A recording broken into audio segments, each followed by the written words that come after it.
what you believe is that it harms us in any way to engage in the kind of defensive rhetoric that Republicans have been using successfully for decades. You have fallen for it. You are a psyop. You believe they're telling you, they're whispering in your ear, yes, don't tell them that we're going to kill them. Don't let them believe they need to defend themselves against fascism. You would only hurt your movement by doing the thing that we've done successfully. You're falling for it. You're COINTELPRO, my friend. Not really. I don't want to be accused of making these accusations sincerely, but it is frustrating. So if you believe or advocate that the Republican Party is not going to enact a genocide on LGBT people, you are participating in a psyop, some nefarious conspiratorial psyop. Well, he's basically saying that the Republicans are already advocating for everything he's advocating for. Which, okay, how are they advocating for genocide or rounding people up? When did I miss something? When did they advocate for this? They're gonna round up trans people. They're going to create a tip hotline, as he said. This is the example he gave. There's going to be a tip hotline where people can call in and rat out their neighbors for being LGBT, and then the government will come and take away their child. Well, I mean, if they're talking about rounding up illegal immigrants and deporting them, okay, maybe you've got an argument. I feel like that's something they might be talking about, right? I don't think they're talking about genociding them. They just want to deport them. They're gonna do that for the LGBT people. Okay. Where would they deport them to? Adam, the Nazis they're Americans. To deport the Jews. Listen, Adam, the Nazis said they were going to deport the Jews first before they started killing them. Okay. Read the signs, look in the tea leaves. It's all there. You'd have to be some kind of COINTELPRO psyop not to see what I see. It was weird. The thing with the Jews, though, there was like an economic incentive that was kind of driving it. It was fucking horrible. Right, that they could steal, business and money. Well, yeah, and they were competing, they were competing against. How is anybody competing against the LGBT community it doesn't make any sense. Sure. I mean, I don't think it was, I don't know how much of it was motivated economically. I don't think it was. I think it was mostly just hatred, the scapegoat for yeah. Well, didn't they? I mean, they were like, it was Great Depression times. Everyone was like hard up for money and stuff like that. I don't think it was at first, immediately after World War II, but I thought the economy had bounced back mostly by the time, in the mid 1930s.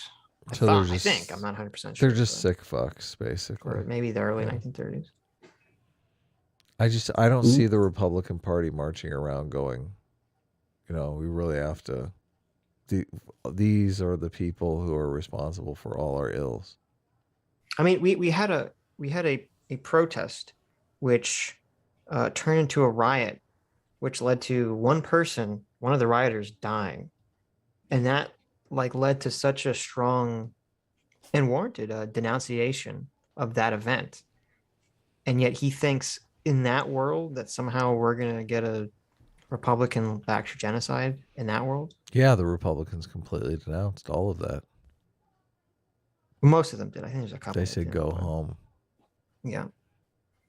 There's a couple holdouts, a couple January 6th. I think there was a couple holdouts. I had the quote. Eric Swalwell. I don't know. I just hear the names. I had the Trump Jr. quote. I don't have it up hand, but he basically said, he sent the message to the Meadows, and he said Trump. He said, my dad's tweet wasn't enough. He needs to come and denounce this crazy shit. Really? Yes. That's kind of what he did because he put the video out. He listened to his son. He's like, okay. Yeah, maybe he did. Don Jr. knows what's up. We still never got to the bottom of why the response was so slow, which makes me think that it was probably, this is my theory. If there's some political situation and no one ever gets to the bottom of something, that means it's both parties' fault. Because nobody wants to, nobody wants to. Right, because if it was one party's fault, up. They would be like, boom, look at this fucking guy. But since we haven't really got to the full bottom of that, I'm assuming it was both parties' fault. Right. Independence will be moved by the rhetoric they hear. Republicans have moved a lot of people with theirs. It's time for us to wake up, realize And we our don't rhetoric have is time. fucked. Our rhetoric is fucked. The Republicans haven't. The Republicans have won a rhetorical victory because the left is so moronic in diving deeper and deeper and deeper and deeper into the woke culture war. That's the rhetoric they've won.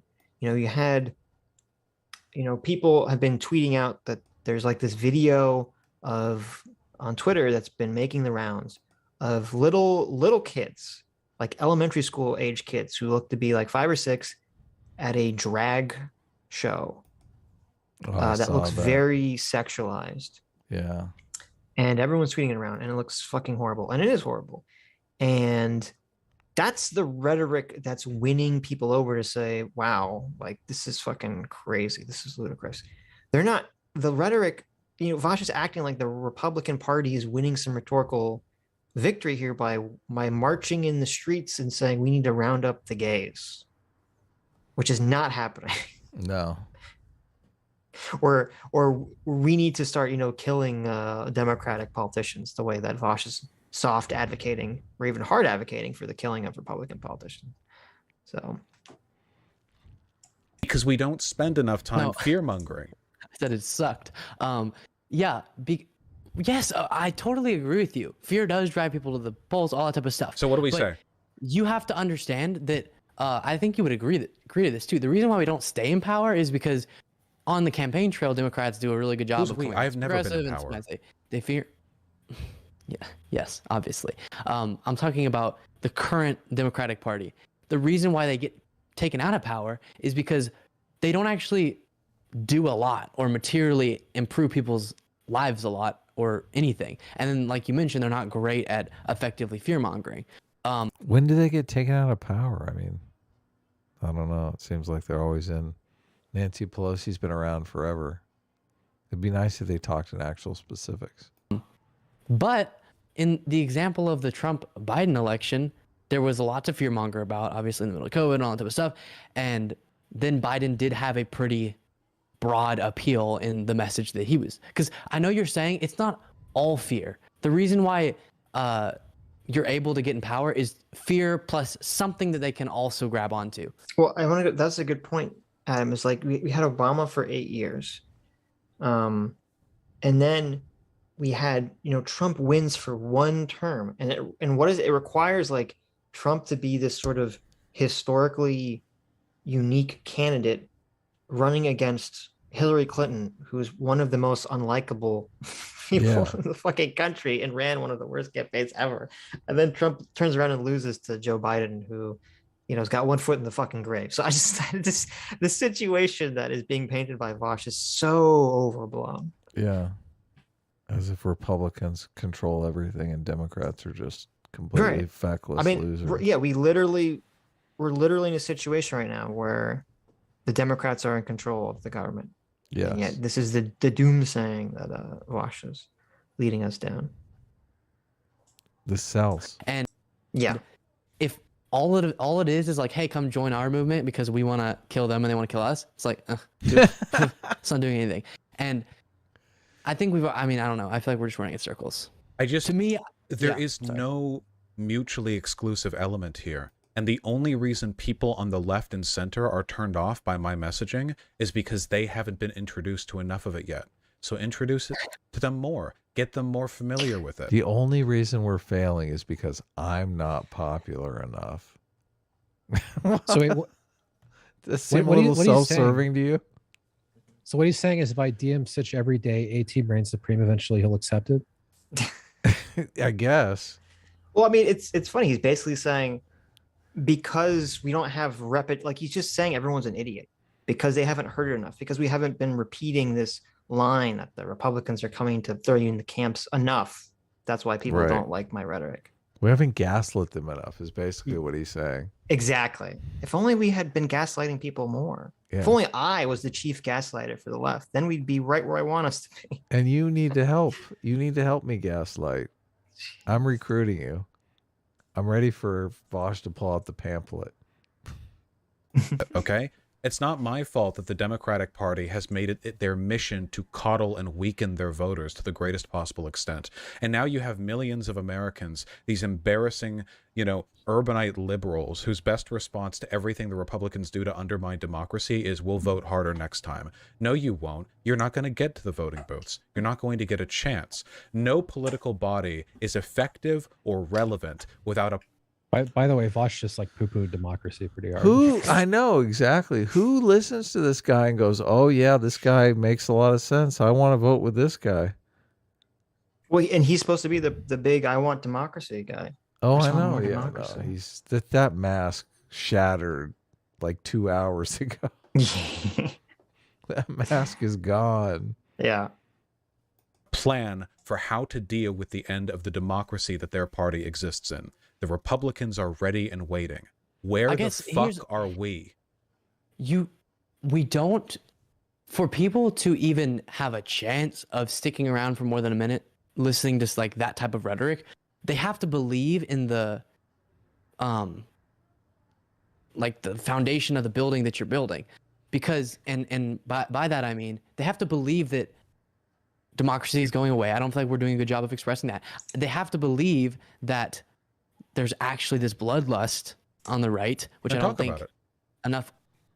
But that's my point. I don't think there's enough evidence to prove to people then you're the a right is stooge. planning to kill people. No, you keep saying You kill haven't people. presented You have my a child's brother. understanding of how genocide takes place. I A very smart encourage you. child then. I encourage you, yes, to look up the history of Nazi Germany, because it was apparent from our conversation that you don't have any historical allegories for how genocide takes place. You have everything literally fucking backwards, Vaush. How dare you use my people as your fucking sword and shield to advocate for political violence, and then on top of it, you literally get it all fucking wrong. Yeah, it's very demoralizing. Fuck you. Yeah. You seem to Regardless be of on it, the you didn't let's make kill any people person. bill. Okay. Even in the example where I was upfront with, hey, I don't know the timeline, so I can't give you a line. In that case, you also, that's a great thing to talk about. You haven't defined where the line is in either cases, really, and how that compares to our current situation. The line for what? Violence. Violence started the moment the declaration was signed. What I'm talking about isn't a beginning to violence. You won't. What a fucking Yeah, sleazeball. cop out. The moment the declaration was signed is when violence began. I'm just continuing in the founding fathers' footsteps. Well, this is the thing is, I mean, this is another equivocation that he does. He'll be like, of course I'm in favor of political violence because Right. everything is political violence. But then if Voting you is ask him- violence. Yeah. yeah, exactly. But then if you ask him, like, are you in favor of overthrowing the government? Yes. Are you in favor of, violence against political figures? Yes. I mean, are you in favor of violence against the police? Yes. Okay. Well, it's just like his admission of being in favor of political violence because everything is political violence is just a smokescreen from the fact that, yeah, he's in favor of political violence, like very much so. Right.